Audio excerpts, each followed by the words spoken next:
Welcome to the video lecture on financial management.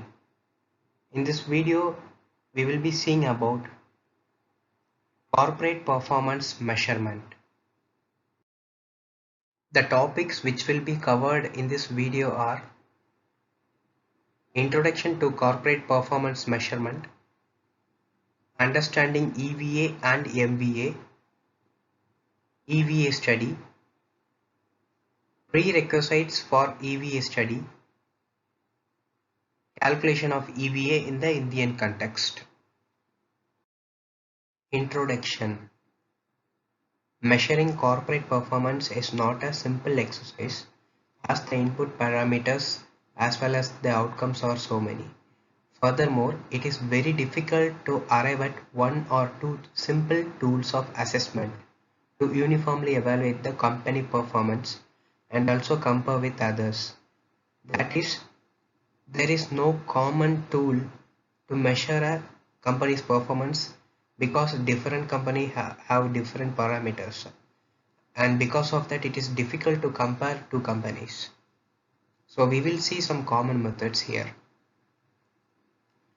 ROI, ROE and shareholders values. Classically, performance measurement was done by calculating the return on total investment, ROI, which is a simple calculation of net profit on the share investment. Similarly, ROE or return on equity is calculated by dividing net profits with equity investment alone. Also, ratios like earning per share were worked out.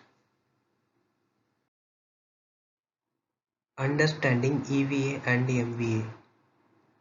A concept like EVA attempts to serve as a single indicator of performance, covering the interest of every stakeholder in the business and is not narrow in its outlook.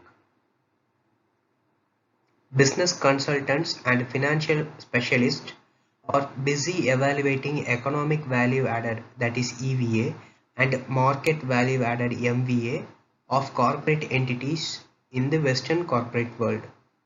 Let's see what is EVA study and how it is calculated. EVA study. EVA is economic value added, which is obtained by calculating the net operating profit in a year and then deducting from the same a charge for the amount of capital employed as opportunity cost. Practically speaking, EVA is calculated by working out the operating profit and deducting from it the tax liability. Thereafter, either the cost of capital employed at current prices is deducted, or the value of the net assets employed in the business is provided for the national opportunity cost. So here are some prerequisites for EVA study. First one, a good value adding technology should be there, whose significance is determined by way of conspicuous percentage of cost in the project cost, the exclusive value adding technology, or even project in form of plant and machinery and technology, should form a significant portion of 70% and above, including the plant and machinery. Second one, clear-cut leveraging operations, wherein the effect of equity transfers and debt movements, example repayment of loans, rising of debentures, have clearly visible and distinct effect on the performance of the company. Third one, identifiable group of stockholders should constantly watch the performance and try to move the market depending on the performance, thereby conspicuously affecting the share price movement.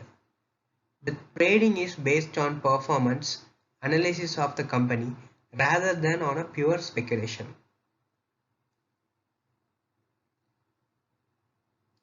Clear perception of valuation of the corporate assets in terms of peripheral assets and value adding performance asset. calculation of EVA in the Indian context.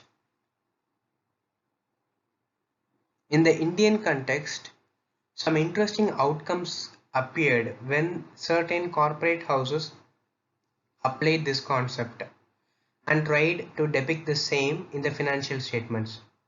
Many companies which appear to be paying good dividends do not come out well when they apply this EVA. But unless the other grounds and prerequisites are cleared, this application of EVA study will end up as a yet another ritual or ornamental piece decorating the privileged in the Indian context. So a small topic, market capitalization. It is simply a measure of amount capitalized by the company in the money market or stock market. It provides economic strength to a company. It is simply measured by the number of shares floating in the market for a company and the current market value per share, not the face value, market value. That is, market capitalization is equal to number of shares into market value per share. That's it for this video. Thank you.